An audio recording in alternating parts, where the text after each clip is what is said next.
Do you know how I know that I need a retreat? When I start struggling with prayer. Because as a Christian, naturally there should be hunger for God. See, we don't relate with God by discipline. If we have to relate with God by discipline, it means something is wrong. I'm not saying we shouldn't, we do. But there is a realm that is more guaranteed than discipline. It's the realm of hunger. Imagine if you have to eat food by discipline. You have been eating for 30 years, for 40 years, for 50 years, thrice in a day. If they remove hunger from you, remove appetite from you, and tell you to eat for 1 month, it will be the hardest job of your life. The reason you keep eating every day and you don't get tired is because appetites necessitate it. That's how our walk with God is. There is a force that pulls us to God.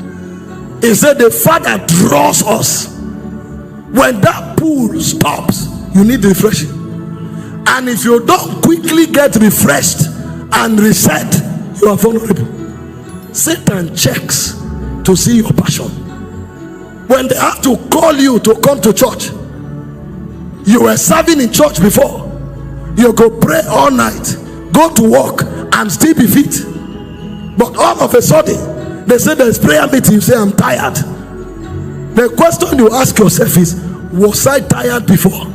What went wrong? You are in the choir, you are excited about rehearsal, you are excited about ministering to the Lord. Suddenly somebody said something, you became offended, and because you are offended, you say, I don't go again. How come that offense got you?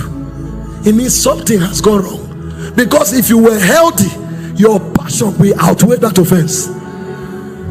You are mopping the floor, they didn't say thank you. You notice, when was the last time they appreciated us? Something has gone wrong. Because when you mop, you are mopping your father's house, not a man's church. So even if they forget you, the joy that you are serving God should overwhelm you. If you can be offended, if you can be tired, if something can affect your passion, you need reset. And one thing we know is that service is one of the highest gateways of blessing in this life and in the life to come. If anything can stop you, something is wrong. Jesus said, John 2:17, he said, the zeal of my Father's house, he said, it has consumed me. When a man is spiritual, he's consumed, he's sold out. If you need encouragement, you need reset.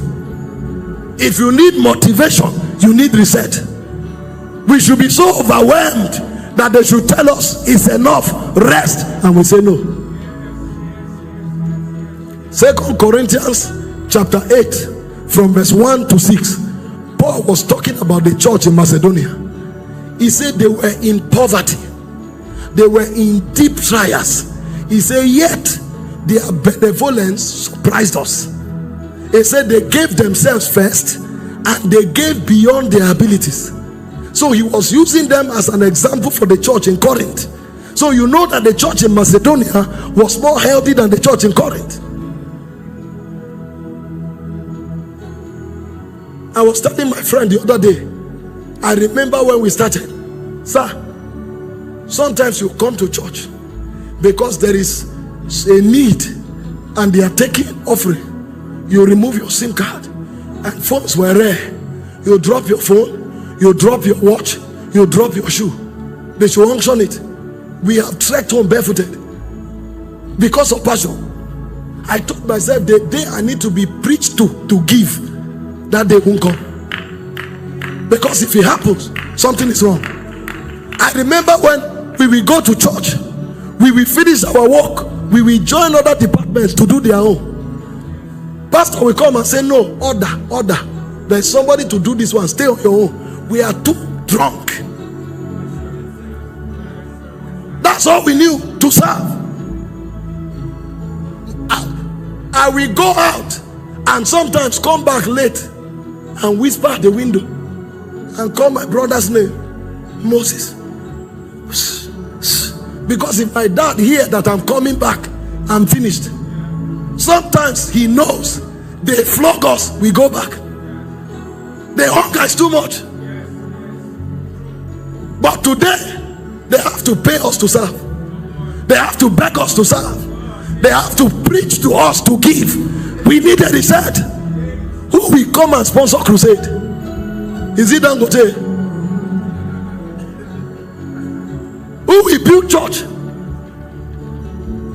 Is it Warren Buffett? It's our duty first, then is our worship second, then is our honor third, then is our faith fourth. But if we can't see it, we need a reset. Today you have to preach and even threaten people before they serve. If you don't serve, heaven will soon, the earth will soon end, rapture will soon come, you will lose your reward. Then out of selfishness, people are running. Let me serve and get my blessing in heaven. Where is your love for God? Where is your passion? Where is your zeal? Do they have to teach you a transactional gospel before you serve in your father's house? We need a reset. We are in the last day. This is when people should give themselves to God. Lord, I am your property. Anything you want to do, I'm here. Start with me. Give me more capacity to do more. That's the prayer of the mature. We need reset. You know, sometimes I ask myself, sir, when Jesus left this world, all his disciples, the whole church in the world was 500. 500. That's the highest number of disciples. And God broke them into cadres: 120, 70, 12, and 3 and 1. And these 500 men, the world didn't recover from them. Today, there are about 2.6 billion Christians. We can't influence anything. Go to politics, you are wondering, are there Christians here? Go to business, you are wondering, are there Christians here? What has gone wrong with our own generation? If 500 men took their generation, this church only is bigger than the whole church in the world in the days of Jesus. That means we have no excuse not to do more. This is why we need a reset. Somebody should be praying, Lord, give me the strength of 1,000 men. Give me the capacity of a city. Let me do what 1,000 men can do. That should be our prayer, not motivating us. This is why we need a reset. God needs men, and you are one of them.